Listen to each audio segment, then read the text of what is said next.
ಇವತ್ತು ನೂರಾರು ಜಾತಿಗಳನ್ನೇನು ಕೇಳಿದಾಗ ಹೊಡೆದೋಡಿಸಿ ಕಾಯಕ ದಾಸೋಹ ಸಿದ್ಧಾಂತದ ಮೇಲೆ ಅತ್ಯಂತ ಸುಂದರವಾಗಿರ್ತಕ್ಕಂಥ ಸಮಾಜವನ್ನು ಕಟ್ಟಿದವರು 12ನೇ ಶತಮಾನದ ಬಸವಣ್ಣವರು. ಅದಕ್ಕಾಗಿ ಬಸವಣ್ಣವರಂದ್ರೆ ಒಂದು ಅದ್ಭುತವಾದಂಥ ಶಕ್ತಿ ಇದೆ. ಇವತ್ತು ಎತ್ತ ಅಲ್ಲ ಬಸವಣ್ಣ ಅಂದ್ರೆ. ಎಷ್ಟೋ ಜನ ಏನ್ ಮಾಡ್ತಾರೆ ಅಂದ್ರೆ ಬಸವಣ್ಣ ಅಂದ್ರೆ ಎತ್ತು, ಬಸವಣ್ಣ ಅಂದ್ರೆ ಹಾಗು ಹೀಗಂತಿದ್ದಾರೆ. ಬಸವಣ್ಣ ಏನು ಕೇಳಿದಾಗ ಈ ಸಮಾಜದಲ್ಲಿ ತುಳಿತಕ್ಕೆ ಒಳತಾಗಿರ್ತಕ್ಕಂಥ ಜನಗಳಾಗಿರ್ತಕ್ಕಂಥ ಮಹಾನ್ ವ್ಯಕ್ತಿ ಯಾರಾದ್ರೆ ಅವರೇ ವಿಶ್ವಗುರು ಬಸವಣ್ಣವರು. ಅದಕ್ಕಾಗಿ ವಿಶ್ವಗುರು ಬಸವಣ್ಣವರು ಸಾಮಾನ್ಯವಾಗಿರ್ತಕ್ಕಂಥ ವ್ಯಕ್ತಿ ಅಲ್ಲ. ಬಸವಣ್ಣವರೇ ಸಾಮಾನ್ಯ. ಯಾಕಂದ್ರೆ ಒಂದು ಕಡೆ ಚನ್ನಬಸವಣ್ಣವರು ಹೇಳ್ತಿದ್ದಾರೆ, ನಾನು ಹೇಳ್ತಕ್ಕಂಥ ಮಾತಲ್ಲ. ಚನ್ನಬಸವಣ್ಣವ್ರು ಏನ್ ಹೇಳ್ತಾರೆ ಅಂದ್ರೆ, ನೋಡಿ ನಾವು ಚೆನ್ನಾಗಿ ಅರ್ಥ ಮಾಡಿಕೊಳ್ಳಬೇಕು.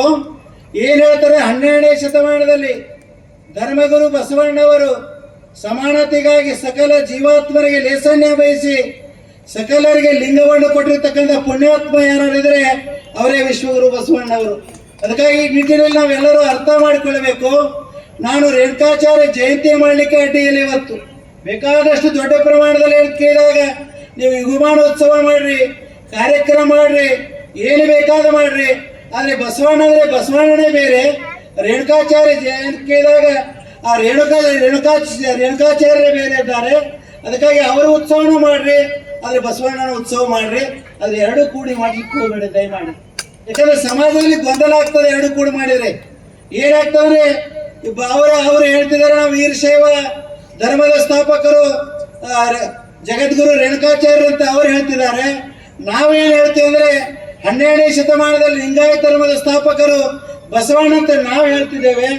ಎರಡರಲ್ಲಿ ಗೊಂದಲ ಆಗೋದ್ರಿಂದ ಏನಾಗ್ತದೆ, ಈ ಗೊಂದಲ ನಿವಾರಣೆ ಆಗಬೇಕಾದ್ರೆ ಎಲ್ಲರೂ ಒಕ್ಕಟ್ಟಾಗಿ ನೀವು ವೀರಶೈವ ಧರ್ಮದ ಬಗ್ಗೆನೂ ಮಾತಾಡ್ರಿ, ಆದ್ರೆ ಲಿಂಗಾಯತರ ಇದ್ರ ಬಗ್ಗೆನೂ ಮಾತಾಡ್ರಿ. ಆದ್ರೆ ಬೇರೆ ಬೇರೆ ಮಾಡ್ಬೇಕಂತ ಹೇಳಿ ನಾನು ಎಲ್ಲರಲ್ಲಿ ಕಳಕಳಿಯಿಂದ ವಿನಂತಿಯನ್ನು ಮಾಡ್ಕೊಡ್ತಿದ್ದಾನೆ. ನಮ್ಮ ರಾಜಕುಮಾರ್ ತೆಲ್ಕೂರ್ ಅವರು ಈಗಾಗಲೇ ಪಾಟೀಲ್ರು ಹೇಳಿದ್ರು. ಅವ್ರು ಹೇಳಿರೋ ಬೇರೆ, ಯಾಕಂದ್ರೆ ಇದು ಬಸವಣ್ಣವರ ಜಯಂತಿ. ಅವ್ರು ಹೇಳಿದ ಸಲುವಾಗಿ ನಾ ಏನ್ ಮಾಡ್ತೇನೆ ಅಂದ್ರೆ ಅವರ ಮಾತುಗಳನ್ನು ಖಂಡನೆ ಮಾಡ್ತಿದ್ದಾನೆ.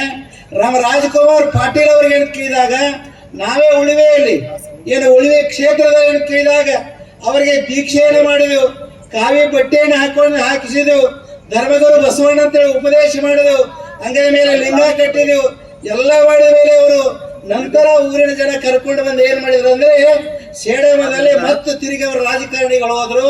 ಅವ್ರಿಗೆಲ್ಲ ಗೊತ್ತದ ಬಸವಣ್ಣನೇ ಧರ್ಮಗುರು ಅನ್ನತಕ್ಕಂಥ ಮಾತನ್ನು ಒಪ್ಕೊಂಡಿದ್ದಾರೆ, ಲಿಂಗವನ್ನು ಕಟ್ಕೊಂಡಿದ್ದಾರೆ. ಎಲ್ಲ ಕಟ್ಕೊಂಡು ಎಲ್ಲ ಮಾಡಿ ಇವತ್ತು ಬೇರೆ ಮಾತುಗಳನ್ನ ಆಡ್ತಾರೆ ಅಂದ್ರೆ ನಾನು ಯಾಕೋ ನನಗೆ ಸ್ವಲ್ಪ ಬೇಜಾರಾಯ್ತು.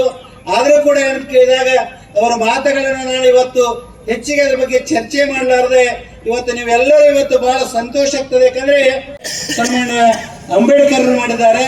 ಅದಕ್ಕಾಗಿ ಅಂಬೇಡ್ಕರ್ ಆಗಲಿ, ಬುದ್ಧ ಆಗಲಿ, ಬಸವಣ್ಣವರಾಗಲಿ, ಇವರು ಮೂರು ಈಗಾಗಲೇ ಕಾಶ್ಯಪನವರಾಗಿ ಇವರು ನಮ್ಮ 3 ಜನ ಏನು ಕೇಳಿದಾಗ ಈ ಸಮಾಜದಲ್ಲಿ ಪರಿವರ್ತನೆ ಮಾಡಿದ್ದಾರೆ. ಅದ್ರ ಜೊತೆಯಲ್ಲಿ ಸನ್ಮಾನ್ಯ, ಯಾಕಂದ್ರೆ ನಮ್ಮ ದೇಶದ ಪ್ರಧಾನಮಂತ್ರಿಗಳಾಗಿರ್ತಕ್ಕಂಥ ಸನ್ಮಾನ್ಯ ನರೇಂದ್ರ ಮೋದಿ ಅವರ ಬಗ್ಗೆನೂ ಕೂಡ ನಾನು ಒಂದು ಮಾತನ್ನು ಹೇಳ್ತಿದ್ದೇನೆ. ಯಾವುದೇ ಕಾರ್ಯಕ್ರಮ ಹೋಗಲಿ, ಅವರು ಎಲ್ಲೇ ಹೋದಲ್ಲಿ ಏನ್ ಹೇಳ್ತಾರೆ ಅಂದ್ರೆ ಬಸವಣ್ಣವರ ವಚನವರು ಹೇಳ್ತಿದ್ದಾರೆ ಅಥವಾ ಬಸವಣ್ಣ ಬಗ್ಗೆ ಮಾತುಗಳನ್ನ ಆಡ್ತಿದ್ದಾರೆ. ಅದರ ಜೊತೆಯಲ್ಲಿ ಏನು ತೇಮಸ್ ನದಿ ದಂಡೆ ಮೇಲೆ ಕೂತಿರ್ತಕ್ಕಂಥ ಬಸವಣ್ಣನ ಪುತ್ಥಳಿಯ ಅನಾವರಣಕ್ಕೆ ಹೋದಿರ್ತಕ್ಕಂಥ ಸಂದರ್ಭದಲ್ಲಿ ಏನ್ ಹೇಳಿದ್ರು ಅಂದ್ರೆ ಫಸ್ಟ್ ಪಾರ್ಲಿಮೆಂಟ್ ಏನು ಇಲ್ಲಿವರೆಗೆ ನೀವು ಇಂಗ್ಲೆಂಡ್ ಅಂತ ಕರಿತಿದಿರಲ್ಲ, ಇಂಗ್ಲೆಂಡ್ ಅಲ್ಲ, ಅದು ಫಸ್ಟ್ ಪಾರ್ಲಿಮೆಂಟ್ ಕೊಟ್ಟಿರ್ತಕ್ಕಂಥ ದೇಶ ಯಾವುದಂದ್ರೆ ನಮ್ಮ ಭಾರತ ದೇಶ.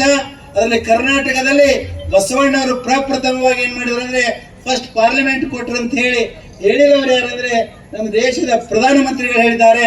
ಅದಕ್ಕಾಗಿ ನಾವು ಯಾರನ್ನ, ಯಾಕಂದ್ರೆ ಕೆಲವೊಂದು ಜನರು ಏನಂದ್ರೆ ಇದು ಫಸ್ಟ್ ಪಾರ್ಲಿಮೆಂಟ್ ಕೊಟ್ಟಿರ್ತಕ್ಕಂಥ ಅನುಭವ ಮಂಟಪ ಏನದಲ್ಲ, ಇದನ್ನ ಕಿತ್ತು ಹಾಕ್ಬೇಕಂತ ಎಷ್ಟೋ ಜನರಲ್ಲಿ ತಲೆಯಿಲ್ಲದ ದಯಮಾಡಿ ಅದನ್ನ ನಾನು ಖಂಡಿಸ್ತೇನೆ. ಇವತ್ತು ಯಾರಪ್ಪ ಬಂದ್ರೆ ಏನು ಕೇಳಿದಾಗ ಇದು ಅನುಭವ ಮಂಟಪವನ್ನು ಕಿತ್ತು ಹಾಕ್ಲಿಕ್ಕೆ ಆಗಂಗಿಲ್ಲ. ಇದು 12ನೇ ಶತಮಾನದ ಅನುಭವ ಮಂಟಪ ಇದ್ದೇ ಇತ್ತು.